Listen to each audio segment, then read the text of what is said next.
માતાના મઢે દેશદેવીમાં આશાપુરાના બેસણા છે।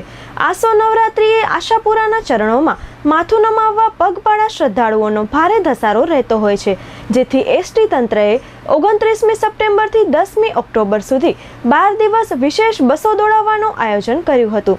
છેલ્લા 1.5-2 દાયકાથી શ્રાદ્ધમાં જ પગપાળા નીકળીને શ્રાદ્ધમાં જ માથું નમાવી પરત ફરનારા વધી ગયા છે, જેથી એસટી તંત્રએ 29મી સપ્ટેમ્બરથી વિશેષ બસોનું આયોજન કર્યું હતું।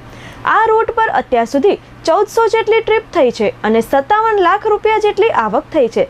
અંદાજે 45,000થી વધુ લોકોએ એસટી બસ સેવાનો લાભ લીધો છે। વિભાગીય નિયામક શ્રી પટેલે ચંચળ ન્યૂઝ સાથે વાત કરી હતી। માતાના મઢની વાત કરીએ, તારીખ 29/9થી ભુજ અને માતાના મઢ ખાતે બંને જગ્યાએ કંટ્રોલ પોઈન્ટ આપણે ચાલુ કરેલા અને શરૂઆતમાં આજ દિન સુધી 160 બસો આપણે સંચાલનમાં મૂકેલી। અત્યાર સુધી લગભગ 1400 ટ્રીપ થઈ છે અને 57 લાખ રૂપિયા જેવી આવક મળી છે।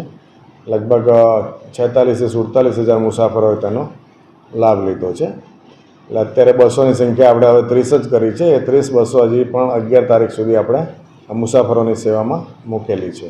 હાલ સ્વચ્છતાનું ચાલે છે અને સ્વચ્છતા આપણા બધા માટે સારું છે, એટલે આપણે પોતે જ સેલ્ફ ડિસિપ્લિન શીખીએ કે આપણે જ કચરો ક્યાંય ના નાખીએ, ગમે ત્યાં ગંદકી ન કરીએ। બસો છે, બસમાં પાન માવા ખાઈને પિચકારી મારતા હોય છે, બસ સ્ટેન્ડમાં પાન માવા ખાઈને પિચકારી મારતા હોય છે, તો એવું આપણે ન કરીને સ્વચ્છતામાં સહયોગ આપે એવી મારી અપીલ છે।